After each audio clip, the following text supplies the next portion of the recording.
Existe um serviço da Amazon que você tem que masterizar, seja para trabalhar no dia a dia com a Amazon, tirar certificações, é o S3. O S3 é um serviço muito central da Amazon, utilizado por muitos serviços e também ele é multiuso, tá? Vou mostrar para você aqui porque que isso é importante de você saber. Muita gente acha que o S3 é somente um storage e isso não é muito verdade. Existem muitas coisas que você pode fazer com o S3 que eu acho que é aí que está a diferença, né? De quem realmente se prepara, estuda, se especializa, de quem dá uma olhadinha por cima no serviço e começa a utilizar. E é isso que eu quero trazer para você aqui hoje, mostrar os principais pontos do S3. É claro que essa aula não é uma aula definitiva sobre o S3. A gente precisaria pelo menos de umas 3 ou 4 aulas para mostrar tudo em detalhes. Mas eu quero que você saia dessa aula hoje com conhecimento sólido sobre o S3, sabendo para onde ir, né? O que você precisa estudar de repente, se aprofundar, etc e tal. Beleza? Então, olha só. O que é o Amazon S3? Primeiramente, a gente fala que ele é um storage, né? Então, um storage é um local onde você armazena os seus arquivos. Então pensa aí no seu computador tem um disco rígido ou um SSD ou qualquer outra capacidade de armazenamento de dados. E essa capacidade de armazenamento de dados a gente chama de storage, tá? Esse é o storage, por isso a gente se refere a storage para armazenamento de arquivos. No caso do S3, a gente tem que tomar cuidado com algumas terminologias. Por exemplo, o S3 ele armazena objetos e não arquivos. Objetos são diferentes de arquivos. Por exemplo, você vai salvar um arquivo aí no seu computador e você vai dar um duplo clique nele, por exemplo, você vai executá-lo. Então, além do arquivo estar armazenado, o disco do seu computador e de todos os dispositivos, eles têm a capacidade de rodar esses aplicativos. Num storage de objetos, esse tipo de armazenamento é meramente para manter o arquivo lá, ele não tem a capacidade de rodar um arquivo, é como se fosse uma gaveta onde você guarda as coisas e para você ter que utilizar, você vai ter que tirar esse objeto da gaveta para poder utilizar. No caso do S3, o S3 não tem capacidade, por exemplo, de rodar um sistema operacional. Então, se você pegar arquivos de um sistema operacional, Windows, Linux, Mac, por exemplo, você não vai conseguir rodar um sistema operacional no Amazon S3 porque ele não é um disco, tá? Então, discos dentro da Amazon, só a título de curiosidade, você tem, por exemplo, o EBS, que é vinculado a uma instância EC2, ou o IFS, ou EFS, que é o disco de rede da Amazon. Esses são discos onde você consegue rodar sistemas operacionais, por exemplo, tá bom? Então, esse é um primeiro conceito importante aí do armazenamento de objetos. A gente sempre fala que objetos é um par chamado chave-valor, tá? Onde chave é o nome do arquivo, também chamado de metadata, um nome técnico dado ao nome do arquivo, e o valor é o conteúdo do arquivo em si. Então pense num arquivo de texto que tem o nome documentos.txt, esse é o nome do arquivo, e dentro dele tem uma lista de documentos que você precisa enviar lá para o seu banco para abrir uma conta. Então o nome do arquivo, a chave, é documentos.txt, que é a metadata dele e todo o conteúdo que está dentro, a lista de documentos, por exemplo, ou qualquer outra anotação que você tenha dentro desse arquivo é chamado de valor. A partir do momento que você sobe ele no S3, vamos combinar, eu e você, de chamar isso de objeto e não chamar de arquivo, beleza? Uma coisa bacana, eu falei em outras aulas aqui sobre o Free Tier, que é a conta gratuita da Amazon que você pode criar e começar a utilizar os serviços sem ter nenhum custo. O S3 está incluso no Free Tier, tem um limite para você utilizar, mas já é mais do que suficiente para você começar a brincar. Então, se você não tem experiência com S3, eu recomendo fortemente que você crie uma conta no Free Tier da Amazon e comece a mexer com os buckets para você entender o que é possível de ser feito com eles, baseado no que a gente vai discutir aqui hoje. Legal? Falando sobre objetos. O que são objetos? Falei a diferença de arquivos e objetos. Só para a gente consolidar nosso conhecimento. Um objeto dentro do S3 tem um tamanho máximo de 5 terabytes. Isso é por objeto, ok? Então, o bucket em si, eu vou falar do bucket daqui a pouco, mas onde você coloca os arquivos não tem um limite de espaço, mas cada objeto só pode ter no máximo 5 terabytes, que é coisa pra caramba, tá bom? Então, se passar desse limite, você vai ter que quebrar esse objeto em 2 partes ou mais partes para que não ultrapasse o valor de 5 terabytes. Para você mandar um arquivo desse tamanho, né, para o serviço S3, para um bucket S3, você precisa fazer transferências do tipo multipart, que isso é um termo técnico utilizado quando você envia. Você pega um arquivo ou um objeto e divide em partes e manda ele, ou se não, o Transfer Acceleration, que eu vou mostrar um pouco mais para frente. Porque você subir um arquivo, mesmo que for 1 GB, 2 GB, né, que é bem menor do que 5 teras, já dá trabalho, principalmente com conexões que a gente tem disponível. Então, imagina aí grandes volumes de dados. E é muito comum você subir grandes volumes de dados no S3. Então, você vai usar o multipart e o Transfer Acceleration. Os objetos, eles são agrupados em buckets, né? Eu estava lendo a documentação em português da Amazon. Eles se referem como containers. Então, buckets como se fossem análogos a pasta que você cria dentro do seu computador. Você tem uma pasta e dentro você tem arquivos. Aqui no S3 você tem buckets e objetos, tá? Então cada bucket é onde N objetos são armazenados. Você pode fazer essa analogia de buckets com containers, que é o que está escrito na documentação da Amazon, ou como pastas, tá? Cada bucket ele está criado em uma região específica da Amazon. O que isso significa? Se eu criar o meu bucket na região São Paulo, ele vai estar hospedado num servidor na América do Sul. Se você tem um usuário na Europa, Estados Unidos, ele vai ter que fazer essa conexão para a América do Sul, então você tem um problema aí de performance, então é importante você escolher a região que você vai criar o seu bucket, tá? Os buckets precisam ter nomes únicos globalmente. Eu vou criar um bucket com vocês daqui a pouco. E quando eu crio um bucket, assim como quando eu crio uma pasta, eu preciso dar um nome para ele. Esse nome não pode existir no ecossistema da AWS globalmente, tá bom? Então, por exemplo, se eu tento criar um bucket chamado Guilherme, possivelmente esse bucket já existe no ecossistema da AWS, eu preciso escolher outro nome.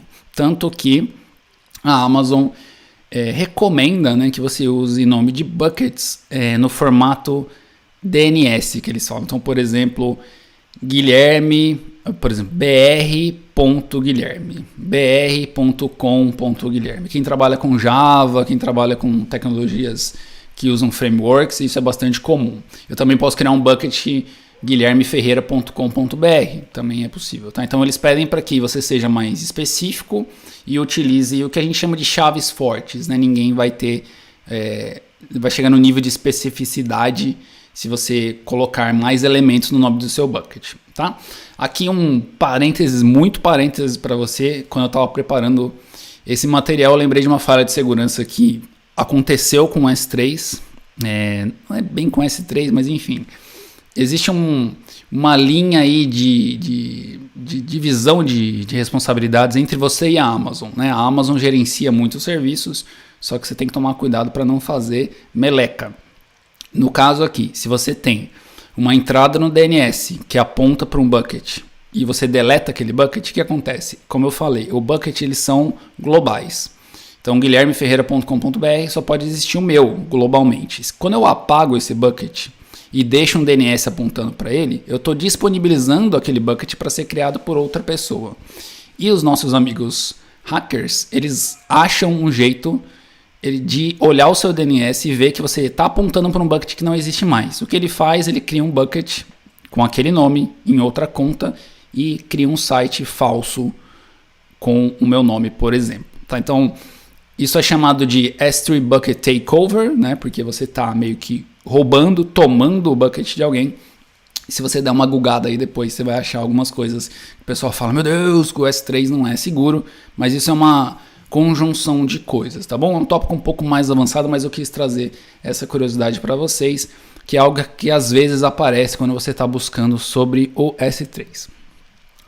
Vamos falar sobre a utilização do S3. Quando é que eu utilizo ele? Dentro do ecossistema da AWS, claro. Você vai utilizar para backup e armazenamento. Toda vez que você faz backups, seja de instâncias EC2, que são instâncias virtuais, bancos de dados, ou qualquer outro tipo de zip, arquivo tar, targz, você vai colocar no S3. Por quê? Porque ele é mais barato se comparado a discos convencionais, como eu disse anteriormente, o EBS, o IFS. Então, o S3 é um storage extremamente eficiente e barato. Então, se você vai pegar um arquivo e deixar ele lá parado, como se fosse um Dropbox, como se fosse um disco externo que você tem, o S3 é o serviço para você utilizar nesses casos. Não utilize discos EBS para esse fim, tá? Hospedagem de mídias em geral, vídeos, imagens. Então, se você tem um site hospedado na Amazon, ou de repente, conheço pessoas que usam o S3 como backup das imagens do celular, aquelas fotos de família que você não quer perder, o S3 é um excelente serviço para isso. E também você consegue hospedar sites estáticos no S3. Então, sites estáticos, para a galerinha que não é da área de desenvolvimento, são sites baseados em HTML e JavaScript, são sites que não dependem de um servidor instalado para rodar o site. A maioria dos sistemas um pouco mais antigos dependem de um servidor configurado para rodar. Por exemplo, PHP, Java, ASP, eles precisam de um servidor com um determinado conjunto de softwares para rodar o sistema, e com HTML e JavaScript você não precisa de nenhum outro software para rodar, eles rodam por si só. Então, se você tem aí um sistema desenvolvido em Angular, Vue.js, React ou qualquer outra tecnologia baseada em JavaScript, você pode utilizar o S3 para hospedar o seu site sem servidor. Então, você não precisa fazer nenhum tipo de configuração, criar máquina, nada. Você não precisa monitorar, e o S3 escala de acordo com a sua demanda. Você não precisa, ao criar um servidor, você precisa pensar quantos usuários você vai ter simultaneamente, e com S3 você não tem esse problema, tá? Esses são as maneiras de utilização mais comuns do S3, mas existem centenas de outras, tá bom? Como eu disse no começo da live, o S3 é um serviço central da AWS. Então, se você quer masterizar a AWS, tem que saber o S3 de cabo a rabo. Se você vai fazer prova de certificação, S3 é um assunto comum a todas as provas, todas, sem exceção, porque ele é um serviço central da AWS. Por exemplo, quando você cria funções Lambda com o Serverless Framework, ele vai criar um bucket e objetos lá dentro. Quando você roda scripts CloudFormation, ele vai criar objetos dentro do bucket S3. Se você não sabe o que é CloudFormation, você não sabe o que é Lambda, não tem problema, são serviços da Amazon, tá? Backups do RDS. RDS é o sistema de database da Amazon. Quando você vai lá, cria uma database lá dentro, pede para ele fazer um backup, ele salva no S3. Você pode fazer um restore do seu backup a partir do S3 também. Por exemplo, imagens de instâncias EC2. Imagens é quando você tira uma espécie de uma fotografia do computador e guarda para um backup, por exemplo. Então, se eu tirar a fotografia do meu computador nesse momento, seria como se esse slide que você está vendo agora ficasse fixo, congelado ali. E quando eu recuperasse essa imagem, meu computador voltaria no mesmo estado da foto que eu tirei, como se fosse uma fotografia. E essas imagens podem ser salvas no S3. Bom, falando de buckets ou containers ou pastas, eu aconselho você a usar o termo bucket, que é mais comum. Quais são os recursos de um bucket, tá?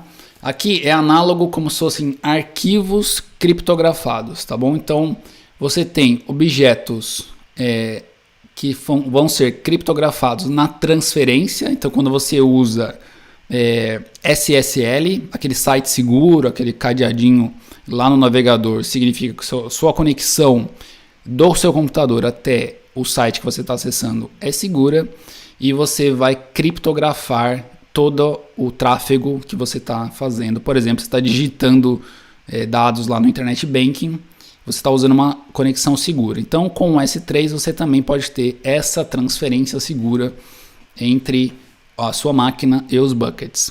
Você também tem criptografia na armazenagem. Então, é como se eu pegasse um arquivo, fizesse uma criptografia nele na transferência. Se alguém interceptar esse arquivo, ninguém consegue ler porque ele está cifrado. Quando ele é armazenado, ele continua cifrado. Então, numa eventual invasão a um bucket, vamos supor que eu sou um hacker, consigo ter acesso ao seu bucket, aquela lista de documentos. Eu não consigo ler o conteúdo dos objetos, porque eles estão criptografados, eles têm uma senha, eles têm uma chave que só você, proprietário do objeto, tem. Você pode cifrar esses objetos com chaves da própria AWS, que são consideradas chaves públicas. A Amazon faz isso por você e ela tira a cifragem do código para você também. Quando você solicita um objeto, a Amazon já te dá ele aberto, ou seja, ele já é legível. Então a Amazon faz isso ali meio que no backstage, né? Faz isso escondido, você não percebe, mas quando está armazenado no disco, os arquivos são criptografados. Isso é uma excelente prática, né? Se você está lidando com coisas confidenciais. Imagina aí que você tem um sistema, você está armazenando documentos de clientes, imagens do CPF, RG ou outra informação sensível. Quando eles estão lá guardados no storage, se por acaso alguém tiver acesso, mesmo virtual ou mesmo físico, ninguém consegue ler, tá bom? E essa chave da Amazon. A desvantagem de usar uma chave da Amazon é que se essa chave tiver algum tipo de vazamento, é como se ela abrisse as portas de uma vizinhança inteira. Então, se alguém tem essa chave, vai entrar na casa de todo mundo. É um risco que se corre, mas claro que a Amazon não quer que isso aconteça. A gente confia na Amazon, mas se o nível de exigência de criptografia for grande, você pode criar as suas próprias chaves através de um serviço da Amazon chamado KMS ou KMS, tá? Com esse serviço você cria a sua própria chave, que só você tem o segredo, e mesmo que alguém consiga acessar esse bucket, ninguém consegue abrir. Só que aí a Amazon meio que transfere a responsabilidade para você, porque se você perder a chave, já era, você não consegue mais abrir, tá? Não tem chaveiro, tá bom? Então o QMS é um serviço muito interessante, mas ele vai, falando em certificações, ele sempre vai cair em provas de certificação mais avançadas. Na de arquiteto tem alguma coisa ou outra, mas no nível profissional tem mais, e se você quer se tornar um especialista em segurança, aí você tem que saber o QMS de cor e salteado. Bom, dentro do bucket a gente tem os objetos, e os objetos são classificados baseados no storage, o que a gente chama de storage classes. Os objetos ficam lá nesse storage e eles são classificados em categorias de armazenagem, tá? Qual que é o objetivo da Amazon? Como você está falando de um storage, você tem diferentes tipos de objetos que serão guardados lá. Por exemplo, dentro do seu computador você tem arquivos que você usa praticamente todos os dias, né? Eu, por exemplo, tenho uma planilha de contas que eu tenho que abrir todos os dias. Infelizmente eu tenho conta para pagar, eu tenho que abrir ela todo dia para olhar. Eu tenho vídeos, por exemplo, que eu fiz da minha filha quando ela tinha 6 meses. Não é um arquivo que eu abra todos os dias. Talvez ele fique lá bastante tempo sem eu abrir. Você tem programas de computador que você vai abrir todo dia, toda hora. Por exemplo, o navegador internet. Então, esses arquivos, eles têm graus de uso. Você usa mais alguns e menos os outros.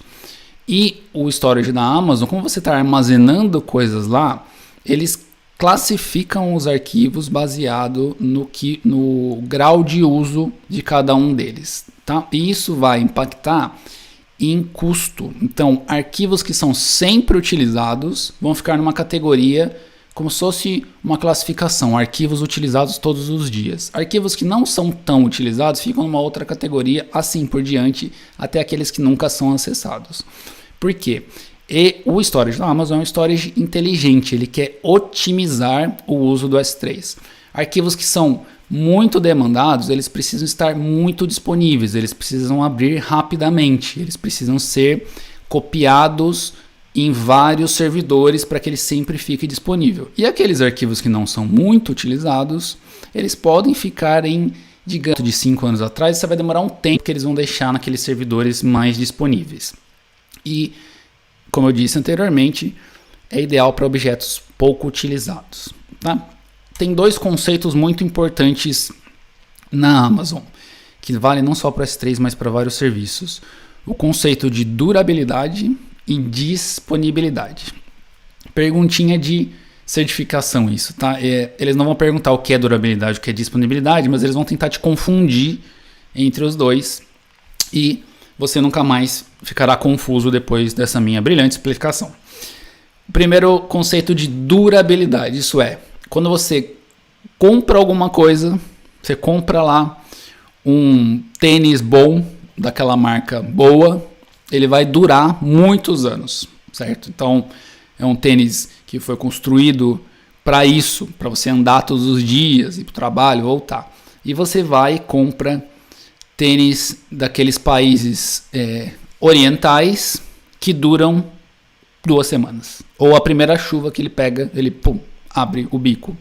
Isso é durabilidade. Então, se você compra um produto bom, ele dura bastante. Parece óbvio, né? Por isso que eu falei que a minha explicação ia ser brilhante. Mas é isso mesmo. Na questão de objetos, quando você guarda um arquivo no seu computador ou no storage da Amazon, quanto tempo ele dura? Você já teve um pendrive daqueles menorzinhos, assim, talvez, né? Que liga na porta USB. Quantas vezes você já perdeu o arquivo? Você gravou lá, botou ele na gaveta, e depois de uns anos você fala, é mesmo, eu tenho aquele pendrive. Quando você liga ele, às vezes ele nem funciona mais, né? Assim como HD externo, às vezes HD do próprio computador, o disco do próprio computador, ele te deixa na mão, porque ele perdeu a durabilidade dele. Na Amazon, isso você pode parecer estranho. Quando você guarda um arquivo lá, ele pode ser super durável, quer dizer, ele vai durar por muitos anos, e pode ser que ele tenha algum problema e não exista mais quando você precise. Por exemplo, quando você gera... Eu tenho uma imagem assim que está todo mundo da minha família na imagem, e um belo de um dia eu resolvo que eu quero recortar só o meu rosto da imagem para usar num perfil na rede social. Quero que só apareça a minha imagem de uma imagem com a família inteira. Eu vou lá, abro essa imagem, recorto a minha face, linda face por sinal, e salvo para usar na rede social.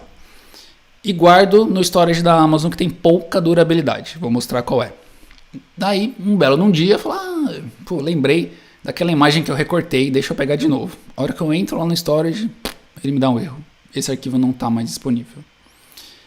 Falei, poxa vida, eu vou ficar chateado, mas eu tenho a imagem completa num storage que é durável, que nunca vai me deixar na mão. O que eu faço? Eu abro essa imagem, recorto de novo e salvo.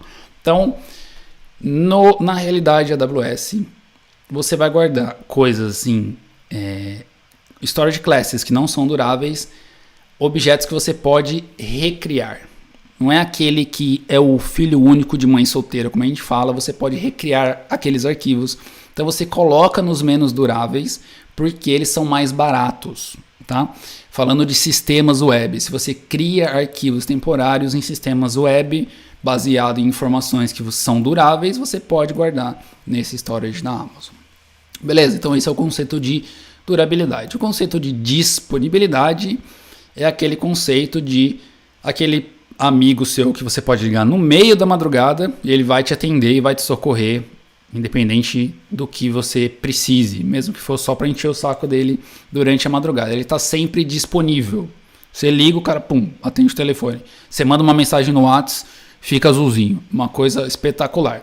E tem aquela pessoa que você manda um bom dia, ela te responde boa noite, né? De tanto que ela demora para te responder. Isso é disponibilidade. No conceito aqui do storage é a mesma coisa. Eu chego lá e falo, por favor, eu quero abrir esse objeto. Os muito disponíveis é fração de milissegundos. Ele aparece para mim.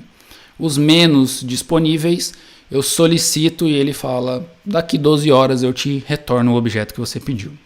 tá bom? Então, durabilidade e disponibilidade aí desenhadas de maneira mais abstratas, mas que a gente traz aqui para dentro do storage da Amazon e fica bem simples de você não cair mais em pegadinhas na Amazon.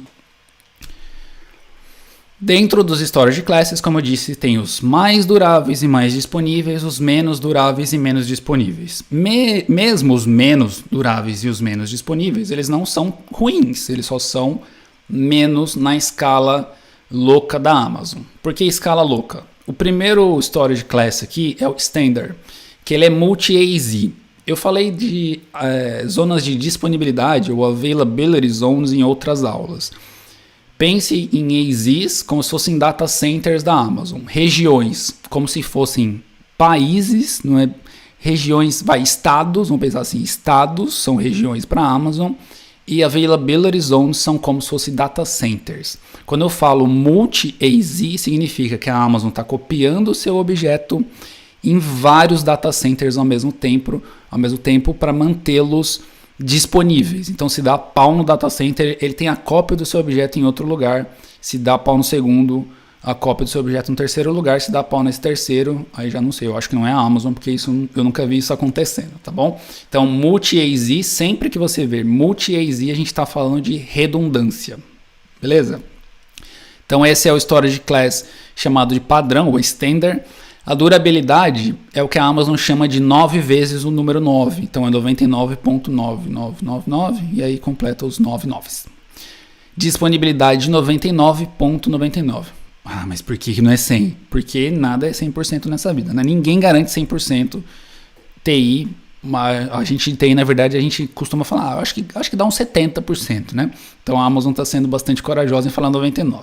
Brincadeiras à parte, por ser multi-AZ, se dá pau em um, ela tem disponível em outro. E é claro que se isso começa a ter um efeito dominó, todos os data centers com problemas, eles vão trabalhar na mitigação desse incidente, tá bom? Então, esse é o padrão. Quando você coloca um objeto lá no S3, ele já vira esse padrão aqui. Aí descendo, vamos supor, o standard é o pai de todos, descendo aí na questão de durabilidade e disponibilidade. A segunda classe do storage da Amazon é o Infrequent Access, que é o acesso infrequente. Então é aquele arquivo que você joga no storage, se acessa uma semana, durante uma semana você acessa todo dia. De repente você fica 2 meses sem usar. Daqui a pouco você começa a usar de hora em hora. Aí passa um tempo, passa 6 meses sem usar. Dali 2 anos você usa todo dia. Então é infrequente. A Amazon não consegue determinar se você gosta ou não gosta daquele objeto. Tá?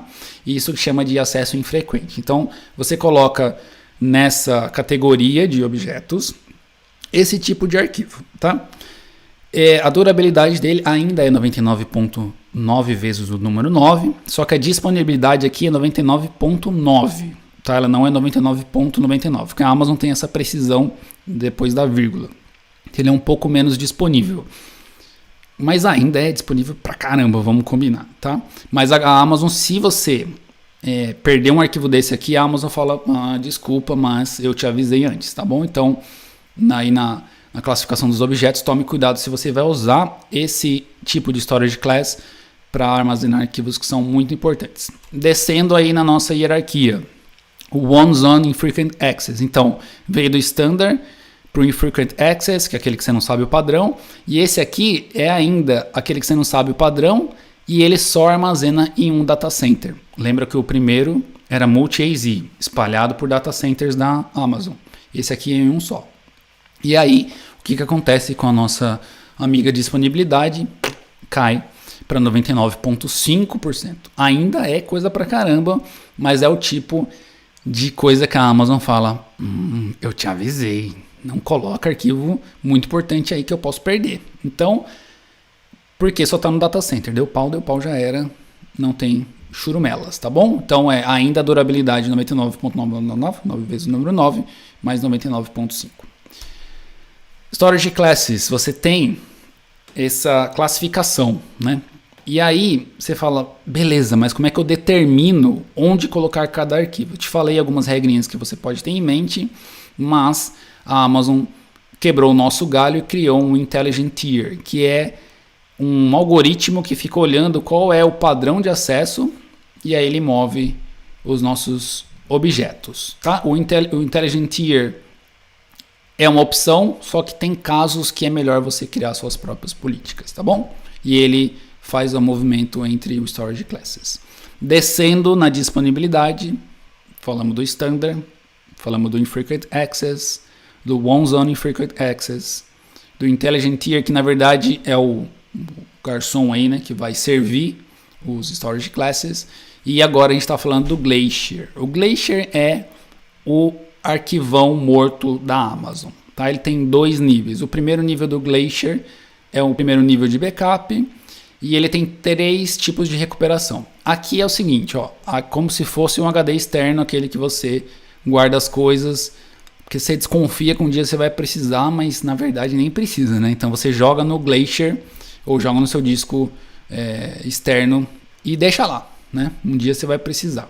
E aí tem os 3 tipos de recuperação, entre alguns minutos e horas. É como se eu lembrei daquela planilha que eu gravei no Glacier, preciso pegar, a Amazon te pede alguns minutos. No Internet Banking, né, pelo menos no banco que eu uso, dependendo do período de extratos que eu peço, ele pede um tempo, né? Ele vai talvez no arquivo morto olhar onde é que estão aqueles extratos que eu pedi, por exemplo, de alguns anos atrás, e eles pedem alguns minutos. E aqui no Glacier é a mesma coisa. E pode chegar a horas, dependendo de como o seu arquivo está guardado lá, do tempo que ele está guardado lá. Então, esse tipo de storage class tem que ser usado com cuidado, porque não é um arquivo que vai estar disponível quando você quiser. Tem que ser algo que seja planejado. A grande vantagem dele é o preço. É super barato, muito mais barato do que as outras storage classes do S3. O Glacier virou um serviço separado da AWS. Para nossa alegria, é mais um serviço para a gente ter que aprender, mas ele é diretamente conectado com o S3, mas ele virou um serviço separado, tá bom? E aí dentro do Glacier são dois pilares. O primeiro é esse aqui, o segundo é o Glacier Deep Archive, que aí é o arquivo morto subterrâneo, né? De tão arquivo morto que ele é. Retenção de dados de longo prazo, então pensa sei lá, eu só consigo pensar coisa em banco, talvez pela audiência. Você tem um financiamento bancário, certo? Então são arquivos que você vai guardar lá na sua... Você vai fornecer, aliás, são arquivos que você fornece para o banco, como extratos, comprovantes, e o banco vai guardar isso durante 30 anos, né? Durante a vigência do seu contrato. Ele vai digitalizar isso e guardar. O candidato para usar é o Glacier Deep Archive, que são retenções de longo prazo. Você precisa guardar esses arquivos, porque eles são importantes. A Amazon diz de 7 a 10 anos, talvez porque a Amazon não existe há 30 anos, mas isso vai mudar com o tempo, né? E os arquivos, eles são recuperados em até 12 horas. Então, são discos menos acessíveis que levam mais tempo para obter os objetos de volta. Então, aqui é realmente arquivo morto de coisas que você tem certeza que você não vai utilizar. Beleza, vamos falar de... não, ainda estamos no Storage Class, desculpa. Então, objetos, eles são movidos baseados em regras. Então, você move os objetos nas classes, você não move manualmente, né? Você vai criar o que a gente chama de Lifecycle Policy, que vai criar essa regrinha. Então, se o arquivo ficar 30 dias sem ser utilizado, mova para a classe X. Se ele for... Aí vai de acordo com a sua regra. Se ele for usado por 10 dias e não for mais usado, manda ele para o Glacier. Aí vai de acordo com a sua lógica, de acordo com o que o seu projeto, a sua empresa demanda, tá bom? Isso chama de S3 Lifecycle Policy. Tem esse nome bonito, mas é uma coisa bem simples, tá? É só uma tabelinha onde você coloca as regrinhas lá. E o acesso entre as classes, exceto o Glacier, continua a mesma coisa. Quando você solicita o arquivo, ele continua lá. Não é nada, um acesso diferente, você não tem que fazer nenhum tipo de procedimento diferente para acessar os arquivos, eles estão lá. Essa hierarquia aí de classes está dentro do storage e nós, como profissionais da computação em nuvem, sabemos as diferenças e as nuances de tempo de recuperação do objeto, custos, etc. Tá bom? Outra coisa, terminamos o Storage Class, tá? Outra coisa muito legal do S3, eu falei, que ele é sempre vinculado a uma região. Então o bucket criado em São Paulo fica em São Paulo, ele não é global como alguns outros serviços da Amazon. E você pode ter casos onde você quer replicar os dados entre regiões. Então pense numa empresa uma empresa americana que está no estado de Nova York, ela cria um bucket na região mais próxima de Nova York e ela tem um escritório na Califórnia que fica do outro lado do país. E esses usuários utilizam esses objetos que estão no bucket que foi criado na região perto de Nova York. Existe uma latência, porque são distâncias geográficas, isso não tem como fugir. E esses usuários estão reclamando que os objetos estão demorando para abrir. Questão de prova muito comum. O que pode ser feito para aumentar a performance, né, a experiência, né, dos usuários lá na Califórnia? É replicar os dados do bucket original, que está próximo a Nova York, para um bucket mais próximo dos usuários, mais próximo da Califórnia, na costa oeste, por exemplo, americana, tá bom? Então, como se eu colocasse um arquivo numa pasta e automaticamente ele fosse copiado para outro país, né? Eu acho que os russos adorariam isso para espionar todo mundo. Coloca um arquivo na pasta, bum, aparece lá pro nosso amigo Putin. Ele ia adorar isso aqui, se é que ele já não usa, né? Então os objetos podem ser replicados entre regiões, mas a pergunta clássica da Amazon é de performance, tá? Então distâncias geográficas importam muito quando a gente pensa de maneira global em computação em nuvem. Isso é chamado de Cross-Region Replication, ou CRR, né, replicação entre regiões, e usados para deixar os objetos geograficamente mais próximos dos usuários, tá bom? Também é uma coisa bem bacana, mas tem, digamos, casos de uso mais específicos. Um parênteses. Se você hospeda um site no S3, é diferente. A pegada, vamos supor, você hospeda um site lá e você tem um usuário. O bucket está nos Estados Unidos e você tem um usuário acessando o seu site do Brasil, o que você faz não é usar a replicação, tá bom? É outro esquema usando um serviço chamado CloudFront, que eu vou falar na semana que vem. Replicação é para acesso aos objetos como storage mesmo, colocando arquivos, lá os arquivos Word, Excel, PowerPoint, etc. E eles vão virar objetos lá dentro do bucket. Beleza? Questão da segurança, como é que a gente toma cuidado com a segurança na AWS? A gente tem dois tipos de níveis de segurança. Você tem a segurança no nível do bucket, que ele pode ser público ou privado. Privado é que só pessoas dentro da sua conta, com acessos, o IAM que eu falei ontem para vocês, com os devidos papéis e funções, conseguem acessar o bucket, ou ele pode ser público. Por exemplo, ao hospedar um arquivo para download que eu vou colocar no meu site, esse bucket tem que ser público, ou o objeto tem que ser público, tá bom? Então, público é sempre voltado para a internet e privado sempre voltado para a sua organização ou para a sua conta. Isso é no nível do bucket. No nível dos objetos, você tem os chamados ACL, que são os acessos no nível do objeto. Eu posso ter um bucket privado e falar que aquele objeto, aquele arquivo do Word, do Excel, do PowerPoint que eu subi no bucket, ele vai ser público por algum motivo. Eu consigo dar permissões bastante granulares para os objetos. Questão de versionamento também. Então tem coisa no S3, muita coisa, né?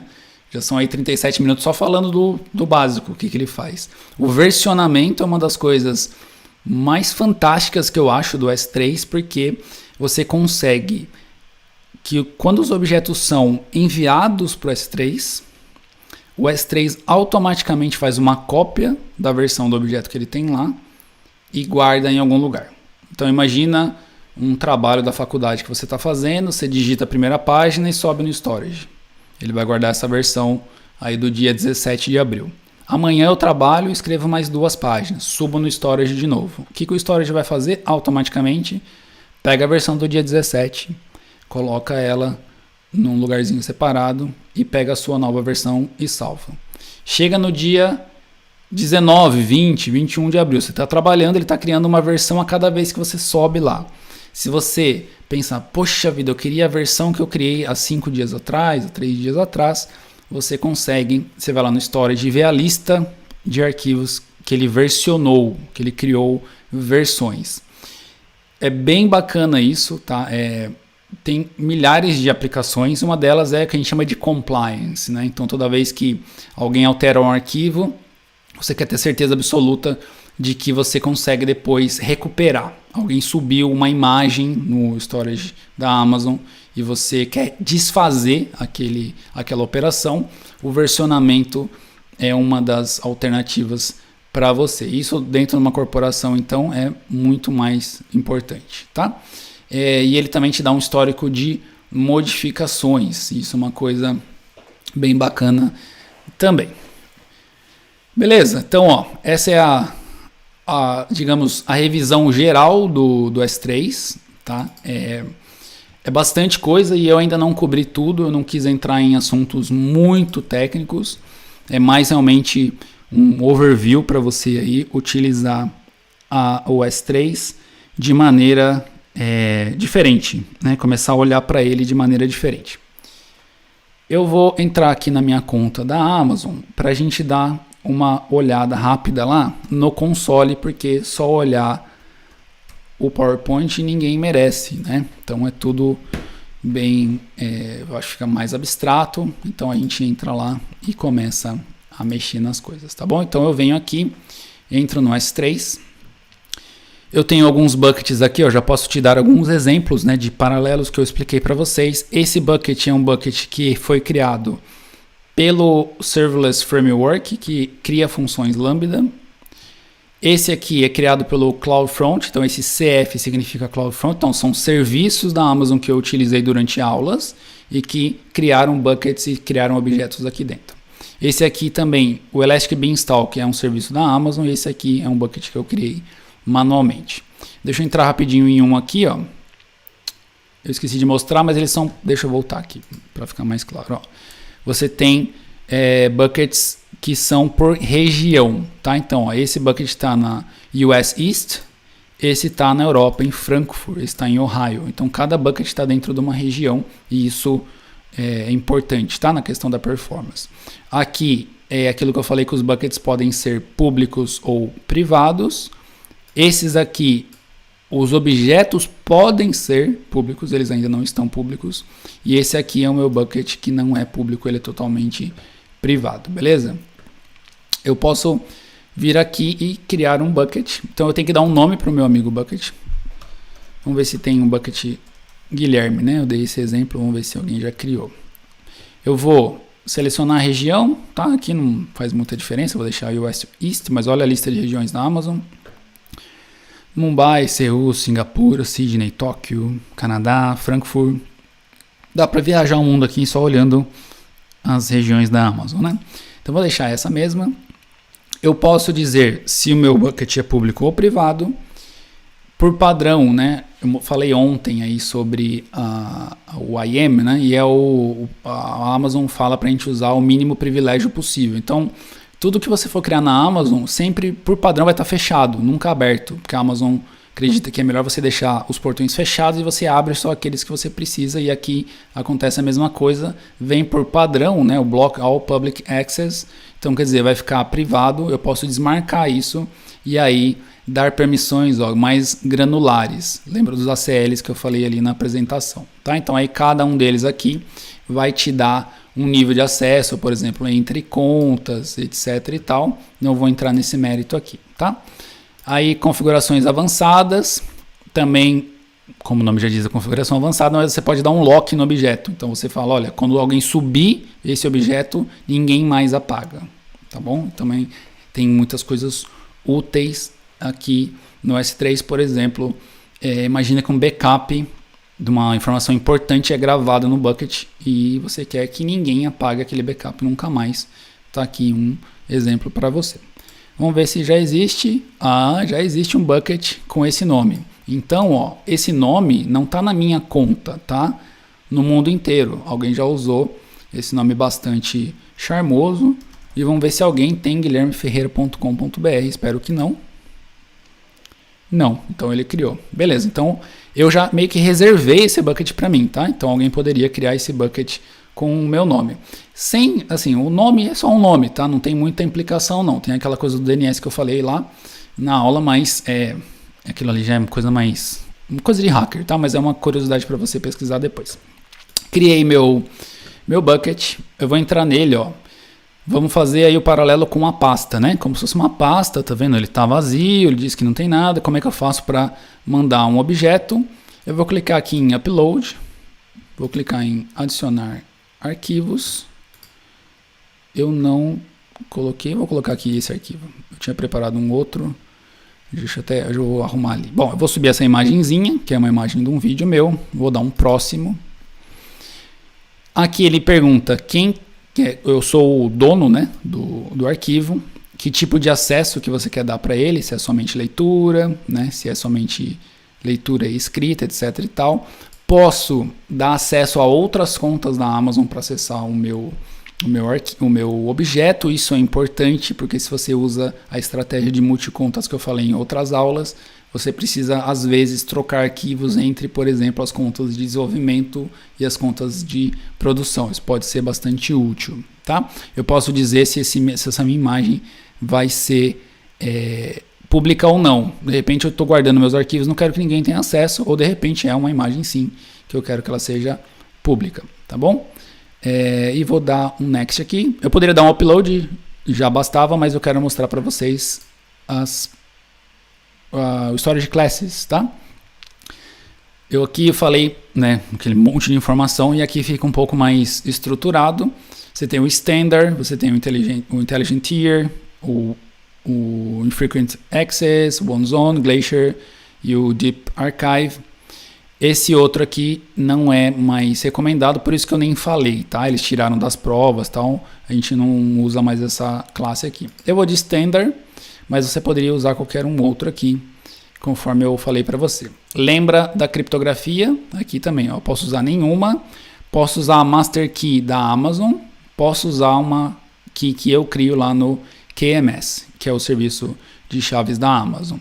Metadata são informações adicionais que eu posso vincular ao objeto para que eu consiga identificar ou classificá-lo. Por exemplo, eu posso colocar que o tipo do arquivo ele tem uma listinha fechada aqui. Ó. Esse tipo de arquivo é um PDF. Na verdade, esse se eu não me engano, era um PNG.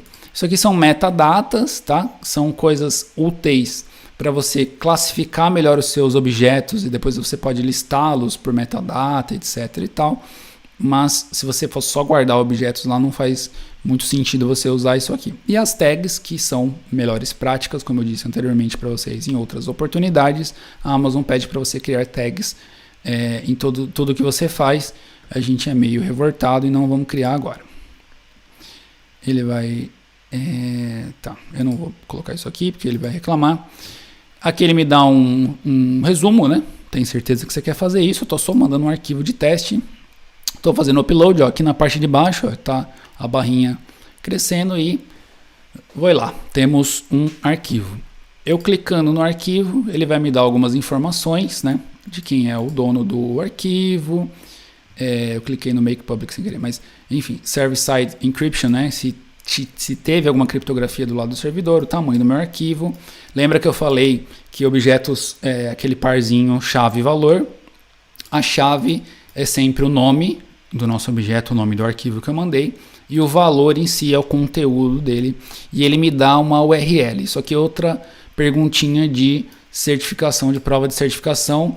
Qual é o formato que o S3 cria, né, o formato de endereço, de URL que o S3 cria quando você manda um arquivo para lá? É sempre esse nosso amigo s3.amazonaws.com, isso é fixo, barra nome do bucket, barra nome do objeto. Eu vou clicar aqui e ele vai dar um access denied. Por que será que deu access denied? Porque o nosso bucket não é público, tá? Eu estou acessando uma URL que é aberta para o mundo, então vocês aí que estão me assistindo, vocês podem digitar essa URL e ela teoricamente vai até o meu bucket. Eu não abri o meu bucket para a internet, tá bom? Então ele está fechado. Outras propriedades, eu posso fazer o download, tá, do arquivo, posso fazer o download como, né, e copiar o caminho dele. Então se eu copio o caminho, deixa eu ver se eu consigo colar aqui. Ele me diz que o caminho é como se fosse um disco, tá vendo? S3, //, o nome do meu bucket e o nome do objeto, tá? Propriedades. Aqui que a coisa começa a ficar interessante. Storage classes. Foi aquela storage class que eu selecionei. Você pode trocar manualmente. Você pode trocar encryption, que a gente passou batido, as tags. Posso locar o objeto. Lembra que subiu, ninguém mais apaga.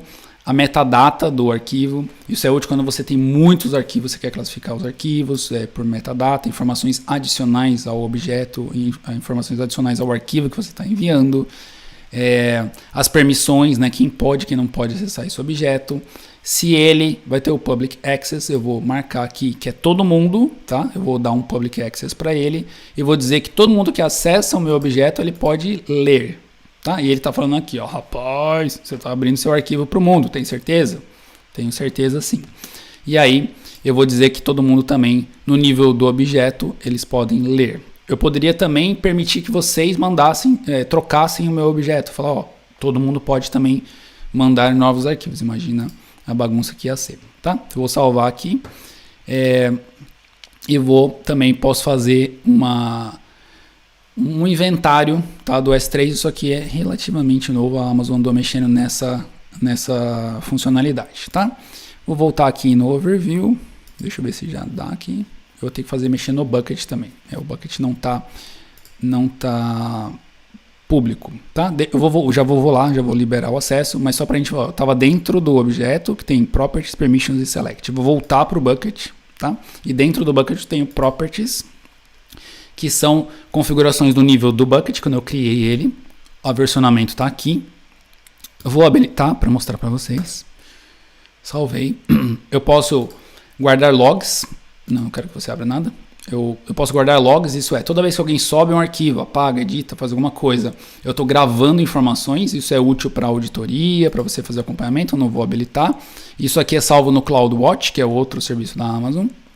Posso hospedar um site, isso vai ser tópico para outra aula, para a gente não estender muito.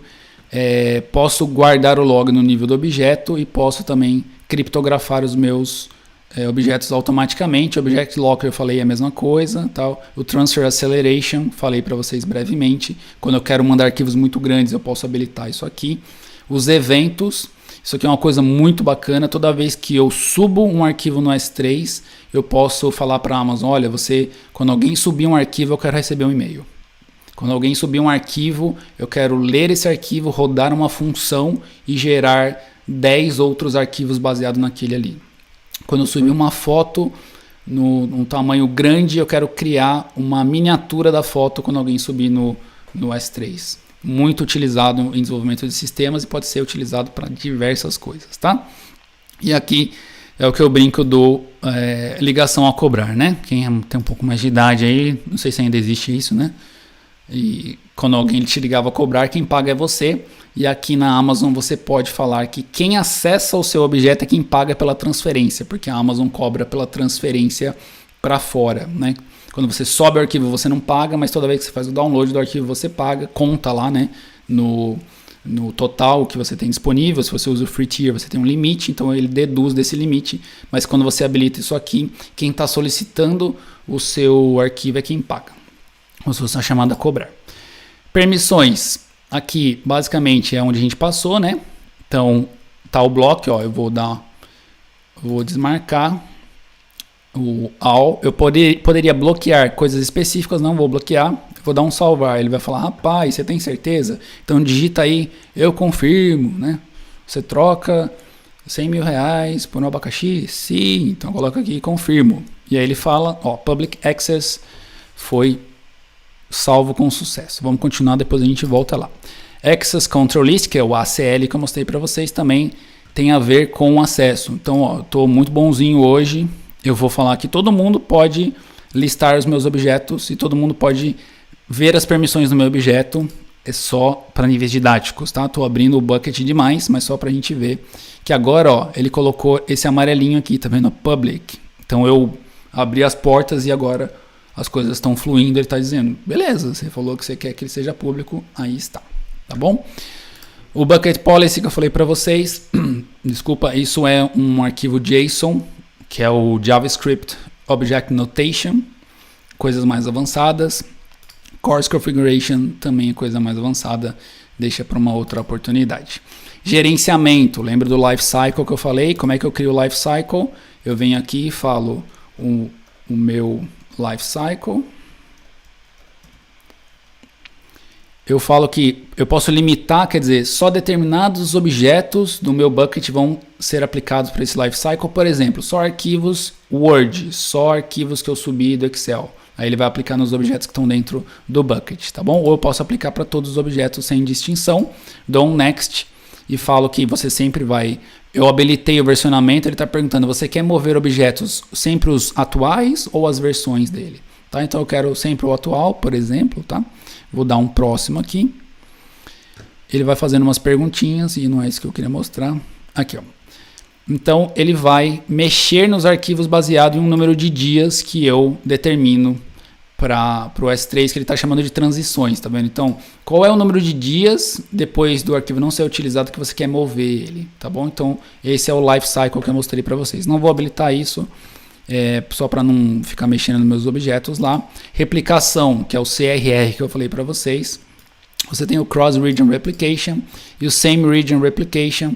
Eu não falei disso aqui porque esse tópico é o que mais cai na prova. O Same Region é quando ele copia de um bucket para o outro. Você tem dois buckets, você fica espelhando de um para outro, tá bom? E o Cross Region é esse de performance que cai bastante na prova. Analytics, Metrics e Inventário, Inventory, são coisas que você, números que você pode tirar do seu bucket para ver como é que está o acesso, etc e tal. Isso cai bastante, não bastante, mas cai um pouco na prova de SysOps, tá bom? E os Access Point é quando você quer abrir para outras redes, VPCs, isso aqui é um assunto mais avançado. Beleza? Vamos voltar lá no nosso bucket rapidinho, eu já estou segurando vocês aqui por 1h e 5 minutos. E vamos ver se o nosso amigo aqui aparece. Ainda não, deixa eu só fazer ele aqui. Make public, tá? Cliquei nele, ó. Deu access denied. Aí eu falo, poxa vida, o que está acontecendo? Eu venho aqui, ó. O make public não estava habilitado. E eu espero que agora não me faça passar vergonha. Sou eu. Ó, inclusive, as matrículas estão abertas. Jornada da Certificação Cloud. É o meu treinamento AWS para você que quer obter a sua certificação. É um treinamento 4 em 1. Você vai se preparar para 4 certificações da Amazon. Se você ainda não viu, né? Se você não acompanhou a aula de ontem, a gravação está disponível em guilhermeferreira.com.br/gravação. Tem lá uma live de 1h30, eu acho. Ou se você está ciente do que é e quer fazer sua inscrição, não perca tempo, as inscrições vão fechar logo. E você vai em guilhermeferreira.com.br/inscrições, tá bom? E eu te vejo lá na turma da jornada da certificação. Se de repente você falar, não, Guilherme, eu não quero fazer um curso agora, beleza, fica aqui comigo, todos os dias eu estou fazendo essas lives. O nosso objeto ficou público, né? Então, eu estou dando um exemplo aqui de como eu, por exemplo, subiria um site no S3. Eu vou fazer uma última coisinha bem rapidinho aqui, porque eu queria mostrar isso e eu acabei não me preparando de maneira adequada. Eu quero criar aqui rapidinho um arquivo HTML. Vou escrever um Olá Mundo. Se você não manja de HTML, não tem problema, não é esse o foco. Eu vou salvar o meu arquivo aqui. Beleza. E eu vou subir esse arquivo, ó, upload, add files, index.html. Ó, eu vou pular todas aquelas partes lá, tá? Porque isso não é importante. Eu vou mandar o arquivo, vou entrar nele, vou deixar ele público, só para facilitar, beleza? Só para facilitar. Se eu abrir ele aqui, ó, Olá Mundo, tá até com problema de acentuação, mas tá valendo. E eu coloquei um arquivo HTML, mas ele ainda não é um site, tá bom? Eu teria que te dar essa URL aqui, eu não conseguiria navegar. Como é que eu faço para hospedar um site? Rapidinho, lógico que tem mais coisas envolvidas. Você vem aqui em Propriedades, Static Web Host, você fala sim, eu quero hospedar um site nesse bucket, eu falo qual que é o documento de entrada. Quando a pessoa entrar no meu site, qual é o primeiro arquivo que ela vai ver? É o index.html e dou um save. A Amazon vai me dar um endereço, cadê você? Aqui. A Amazon vai me dar um endereço, ops, cliquei errado. Ela vai me dar um endereço de um site, ó. Guilherme Ferreira, blá blá blá. que é diferente, tá vendo? O nome do bucket.s3-website, o nome da região.amazonaws.com, também é uma questão de certificação. Ele criou para mim um site, eu consigo hospedar várias coisas aqui dentro e realmente fazer um site para você de maneira estática, como eu disse no começo da aula. E esse endereço estranho aqui, se eu quisesse que fosse esse endereço virasse www.guilhermeferreira.com.br, eu posso utilizar o CloudFront, que é o CDN que eu vou falar na semana que vem, ou usar um DNS apontando para o bucket, que é mais ou menos o que eu falei daquela brecha de segurança, tá? Então você tem essas duas opções. Então olha que simples que é hospedar um site estático, né, baseado em HTML e JavaScript no S3 sem precisar de servidor nenhum, tá bom? Então esse é um exemplo rapidinho. Eu até tenho uma aula mais longa aqui no meu canal, se você tiver interesse, depois dá um pulo lá e dá uma assistida para você ver como é legal. Trabalho numa empresa aqui na Holanda que a gente usa, os sistemas são hospedados em buckets S3, tá? Só para você ter uma ideia de como elástico e escalável ele é.